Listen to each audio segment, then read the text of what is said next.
मोरो ख़बर शामिल कजे थी। मोरो सिंधमा जितां सिंधी अल्ताफ़ सुमरो जी रिपोर्ट मुताबिक़ म्यूनसिपल कमेटी मोरो के चेयरमैन मोहतरम नज़ीर अहमद मेमण सां मोरो शहर के मुख़्तलिफ़ मसलनि ते ॻाल्हि ॿोल थी गुज़री ऐं मोहतरम नज़ीर अहमद मेमण खां कुछ अवामी सवाल पिणु पुछिया विया। वधीक तफ़सीली वीडियो रिपोर्ट ॾिसूं था। सिंधी अल्ताफ़ सुमरो जी हिन वीडियो रिपोर्ट में। अस्सलाम वालेकुम दोस्तों, जीअं त असां हिन वक़्तु मौजूदु आहियूं मोरो चेयरमैन नज़ीर अहमद मेमण सां गॾु।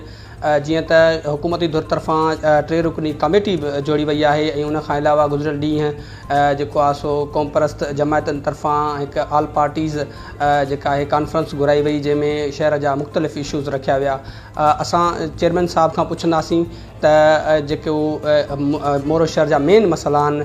पहिरियों वॾे में वॾो मसइलो इहो आहे त मोरो शहर जो जेको गंद किचिरो आहे उहो ख़लीफ़ा साईं क़ब्रिस्तान वारे जेका खॾ आहे उन में उछलायो थो वञे। उन मुतलिक़ सर, ख़लीफ़ा साईं क़ब्रिस्तान में मोरो शहर जो सॼो गंद किचिरो उछलाए पियो वञे, जॾहिं त सरकारी जेके भॾा आहिनि उहो मोरो शहर जे आस पास आहिनि। छा उहो किचिरो जेको आहे सो उॾां ट्रांसफर थी सघे थो?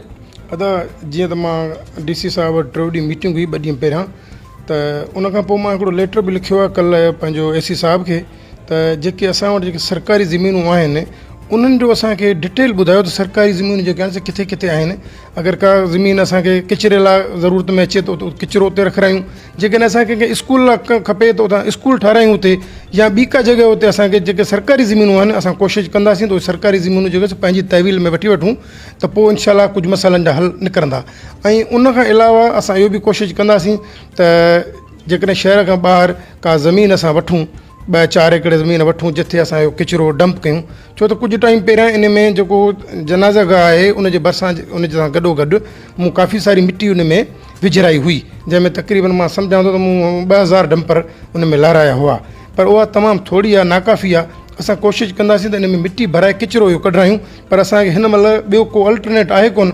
जॾहिं असांखे अल्टरनेट थींदो सुभाणे खां असां ज़मीनूं कोशिशि कंदासीं जेके सरकारी ज़मीनूं भॾनि जे सूरत में या ॿी सूरत में पियूं आहिनि या माण्हुनि जा कब्ज़ा आहिनि ज़मीनुनि ते, त उन्हनि ते बि असां कुझु वर्किंग कयूं। पोइ असां किचिरो जेको शिफ्ट कंदासीं शहर खां ॿाहिरि। अच्छा, तव्हां हिकिड़ी कोशिशि कई नंढी